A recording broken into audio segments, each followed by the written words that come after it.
Welcome to Kathryn Raaker's World. Innovation, culture, adventure, fashion and health, artists, destinations, traditions.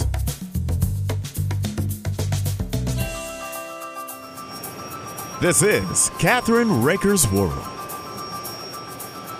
Hi, this is Kathryn Raaker, and all of you know that I have lost two wonderful people that are very close to my heart to lung cancer, and that I'm very devoted in educating people on it, but we have somebody that can do, I think, a more marvelous job than I, and that is one of the most famous golfers, Jason Day.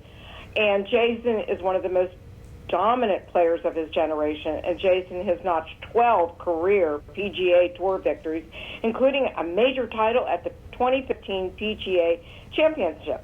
He became the world's number one ranked player after 2016 after winning 4 of his last 6 events to end the 2015 season, and went on to hold the top spot for a total of 51 weeks.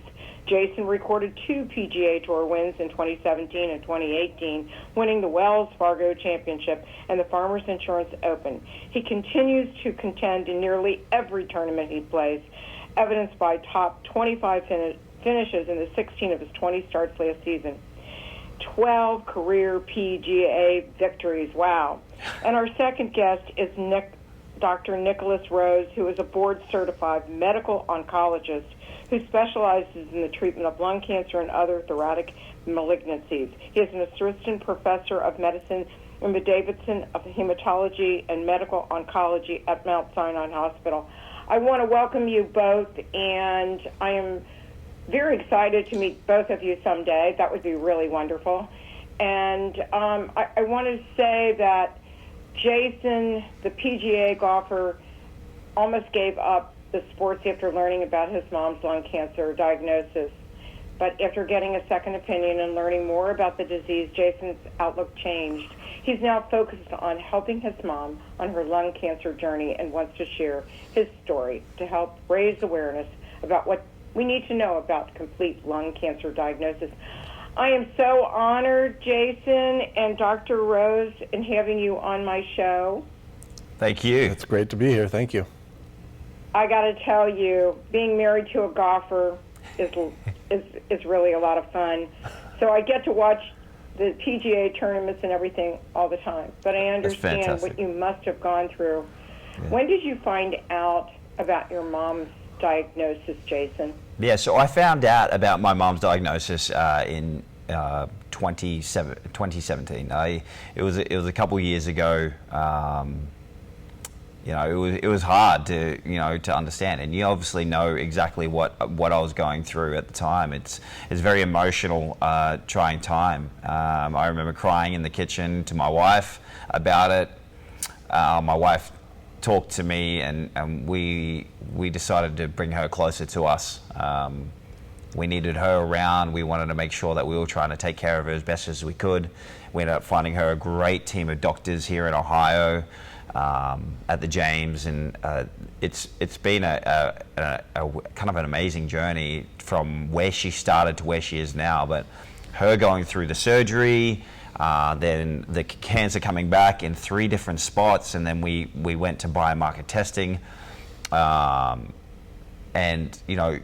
she is up around, walking around in great health right now, and she's very happy, and I'm very thankful for the people that were around me at the time to really kind of spearhead this effort into trying to rid this cancer away from my mother. And so this next question is pretty simple, Jason. Yeah. How has your life changed since your mom's diagnosis?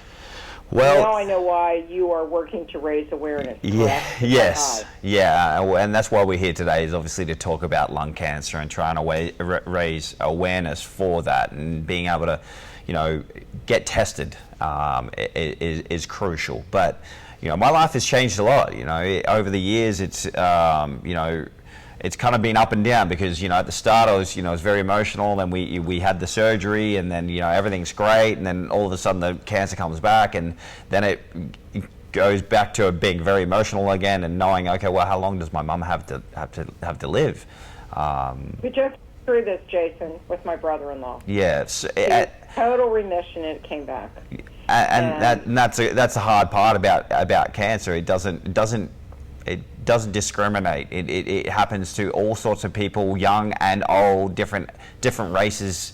It doesn't matter. So the big thing is to get tested, have a team of doctors around you, ask the questions, and keep asking questions and persevere. Right, and she had non-small cell lung cancer. Am I correct? Yes. Right, and so, doctor, here's a question for you. What are the top things patients need to know about getting a complete lung cancer diagnosis? Because this is really important part of it, and getting educated, isn't it? I think education is so critical, and as a doctor, I think one of my main roles is teaching patients and family members about the disease, and one of the ways that we learn about the lung cancer is by biomarker testing. So we want to make sure that we understand what type of tumor we're dealing with, because lung cancer is a word for a lot of different types of diseases, and just like Jason's mom with non-small cell lung cancer, particularly adenocarcinoma, we want to make sure that we test those patients for biomarkers, because it can help us predict responses to therapies called targeted therapies, and these therapies can be very effective, well tolerated, and really be a great option for patients. Tell us how biomarker testing, including a molecular testing, guide a treatment path for patients. Can you give us kind of a way of how it works? Because a lot of people, being a lay person, it's not as easy sometimes to understand it. So can you do it in layman's terms for us, please? Yeah, I think one of our key goals is to translate this into English so people can understand. And so biomarker testing, basically, we're looking at molecules in your body that can help predict responses to treatments. And we do this by looking either in the tissue or in the blood for these different biomarkers. We also can call them genetic changes or mutations. There's a lot of different terms for it. And basically, these predict responses to these targeted therapies. These targeted therapies target these biomarkers or these mutations that may be driving the cancer to grow. So I call them driver mutations, and if we can find them, we can block them and basically cut off the tumor's best way of growing, and hopefully give patients a really nice, durable response for their disease. Is it kind of like a genetic test? Is that what it is, Doc? Yeah, I think of this as, a genetic test that in lung cancer that we look for, and these gene mutations can give us insight into what specific type of lung cancer we're dealing with. Because again, as I said before, lung cancer is a big word for a lot of different subtypes of diseases. So by finding these mutations, we can pair it up with a pill and really target it. Well, that's what I've noticed about in the last couple of years with my friend first, and then my wonderful brother-in-law, is, and they were older. I mean, a lot older. They were in their late 70s, right? Mm-hmm. And so it does make a little bit of a difference, would you say, or not? Demographics of a patient are key. We want to make sure that we think about who we're dealing with, but really across the board, any patient with an advanced non-small cell lung cancer, adenocarcinoma, should be tested for biomarkers. These can lead us to really good FDA-approved therapies, but it's very common for me to see 70 and 80-year-olds in my clinic. The average age of diagnosis of lung cancer is in early 70s. So we often see these patients, but making sure that your doctor takes into account your background is key. But really, I think all patients with this kind of diagnosis should be biomarker tested. Jason, what advice do you have for others, like myself and others, who may learn that they have a loved one who has been diagnosed with non-small cell lung cancer? Let me say that again. Was diagnosed with non-small cell lung cancer. It's a lot to say in one word. it really is. But like I said earlier, it can be scary. But know that you're not alone in this. Ask questions. If you find a doctor, ask questions and keep asking questions. Persevere. But a good starting point for anyone that is just kind of starting on this journey is testlungcancer.com. you'll find the right, Right. answers there, and hopefully if you don't find, answers that you're trying to look for, just keep asking. That's what we did, as a family. We wanted to make sure that we didn't leave any stone unturned, so we were trying to stay on top of it as much as possible. Well, I have to thank both of you for your mission. I'm going to put this on all of my radio shows all over the world, and because we really need to educate people like you're doing, both of you, and we're going to be rooting for you on the golf course and thinking about your mom and your family and praying for you, because that helped a lot through our journey as well.